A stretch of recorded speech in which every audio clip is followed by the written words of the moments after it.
एक राजा था। वो बैसाख माह में प्रतिदिन ब्रह्म मुहूर्त में उठकर गंगा जी में स्नान करता था।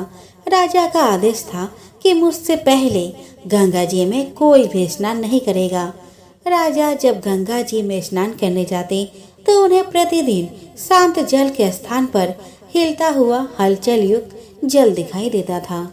तो राजा को संदेह होता था कि निश्चय ही मुझसे पहले कोई प्रतिदिन गंगा जी में स्नान करता है।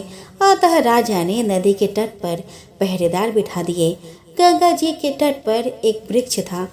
उस पर एक बंदरिया रहती थी। वह प्रतिदिन राजा के स्नान करने से पूर्व स्नान करके वृक्ष पर चढ़कर बैठ जाती थी। इस प्रकार होते होते पूरा बैसाख माह व्यतीत हो गया, किंतु अंतिम दिन राजा के सिपाहियों ने देख लिया और उस बंदरिया को पकड़कर राजा के पास ले गए और कहा कि यह बंदरिया आपसे पूर्व प्रतिदिन गंगा जी में स्नान करती है। उधर राजा की प्रतिज्ञा थी कि यदि कोई भी स्त्री मुझसे पूर्व स्नान करती होगी तो मैं उससे विवाह कर लूंगा। इसलिए राजा को बंदरी के साथ विवाह करना ही पड़ा। बैसाख स्नान के पुण्य से बंदरी के गर्भ ठहर गया। 9 मास पूर्ण होने पर बंदरी ने राजा से पूछा कि शिशु जन्म के समय मुझे क्या करना चाहिए। तब राजा ने महल में एक घंटी लगवा दी और बंदरी से कहा कि जब तुम्हें दर्द हो तो उसे बजा देना, मैं संपूर्ण प्रबंध कर दूंगा। राजा की अन्य रानियां भी थी, उनकी कोई संतान नहीं थी। बंदरी को गर्भ है यह समाचार जानकर अन्य रानियां मन ही मन बंदरी से ईर्ष्या करने लगी और भावी संतान का नाश करने हेतु विभिन्न योजनाएं बनाने लगी। घंटी लगी देखकर एक रानी ने बंदरी से इसका कारण पूछा तो बंदरी ने संपूर्ण वृतांत बता दिया। रानी ने बहकाया कि एक बार घंटी बजाकर तो देखो कि राजा आते हैं या नहीं। बंदरी ने घंटी बजाई तो राजा दौड़े दौड़े महल में आए और घंटी बजाने का कारण पूछा।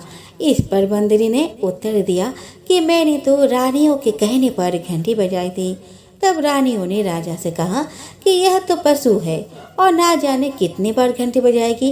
इस प्रकार कहकर उन्होंने घंटी को हटवा दिया। कुछ दिनों बाद बंदरी के शिशु जन्म का समय आया तो उसने अन्य रानियों से पूछा कि मैं क्या करूं। तब रानी ने कहा कि तुम आंखों पर पट्टी बांध कर सो जाओ। बंदरी के बैसाख माह के स्नान के पुण्य प्रताप के रूप में एक सुंदर पुत्र हुआ।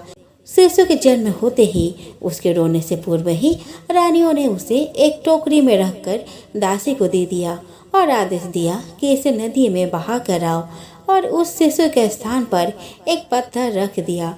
राजा को भी कहलवा दिया कि बंदरी ने एक पत्थर को जन्मा है।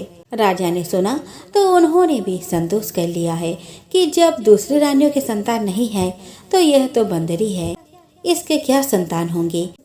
उधर दासी ने उस सुंदर शिशु को नदी में ना बहाकर कुम्हार के खद्दर पर रख दिया।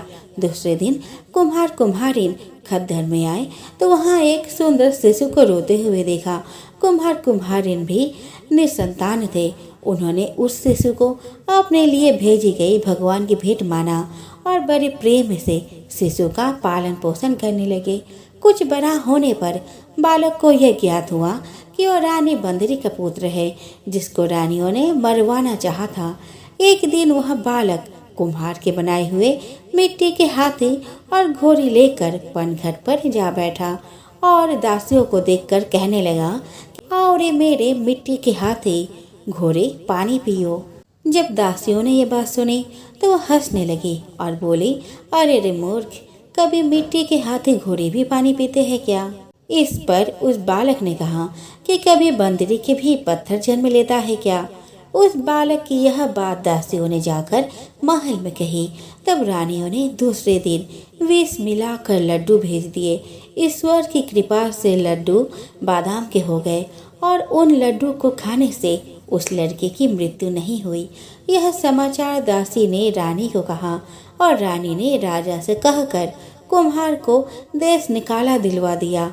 कुम्हार वन में रहने लगा। तत्पश्चात अगले वर्ष चैत्र माह में माता गणगौर के पूजन का दिन आया तो वह बंदरी का पुत्र 108 करवे और 108 गोली लेकर तथा घड़े में पानी भरकर बगीचे के बाहर बैठ गया। उधर राजा की और साहूकार की पुत्रियां घनघोर बनाने के लिए मिट्टी लेने आई तथा बगीचे में खेलने और झूलने लगी। इस कारण कुछ समय बाद उन्हें प्यास लगी। तब उन्होंने उस बंदरी के पुत्र से जल पिलाने के लिए कहा, तो उस बालक ने उत्तर दिया कि मेरे पास एक गोली है, उसे खाते जाओ और मेरे चारों ओर फेरे लगाते जाओ, तब मैं तुम्हें जल पिलाऊंगा। इस पर पहले तो कन्याओं ने मना किया, किंतु प्यास तीव्र होने के कारण मान गई। इस प्रकार गोली खाने और उस युवक के साथ फेरे लेने से वह गर्भवती हो गई। बाद में जब उनके माता पिता को यह ज्ञात हुआ तो वह सभी कुम्हार के पास आए और संपूर्ण वृतांत सुनाया और कहा कि तेरे पुत्र ने हमारी कन्याओं से विवाह किया है, अब तुम्हें इन्हें अपने पास रखना होगा।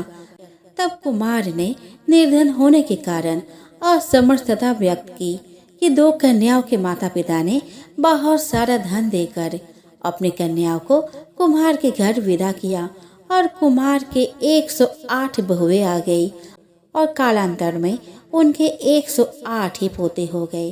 कुम्हार ने समस्त नगरी को भोजन हेतु निमंत्रण किया और राजा को भी बुलवा लिया। राजा के यहाँ से रानी बद्री के अतिरिक्त सब भोजन हेतु पधारे। तब राजकुमार राजा की आज्ञा लेकर बंदरी को लेने रथ पालकी लेकर गया और लाकर सभा में सबसे ऊंचे स्वर्ण आसन पर बैठाया।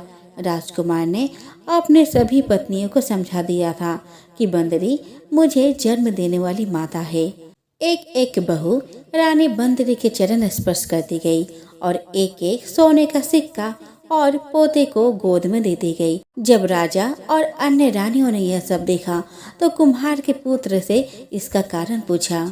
रानियों को तो संदेह होने लगा कि यह अवश्य ही बंदरी का पुत्र है, इसीलिए रानी रूठकर राजा को कहने लगी कि कुम्हार के पुत्र ने हमारा अपमान किया है और बंदरी का सम्मान किया है, अतः हम लौट कर जा रहे हैं।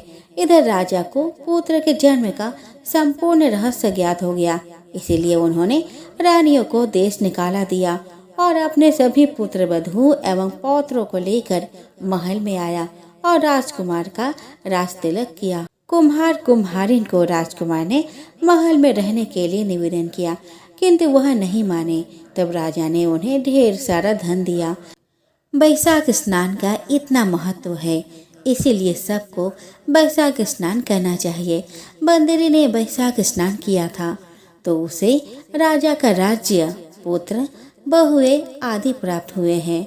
हे ईश्वर, जैसे बंदरी को पुण्य मिला, इस प्रकार हमें भी पुण्य देना।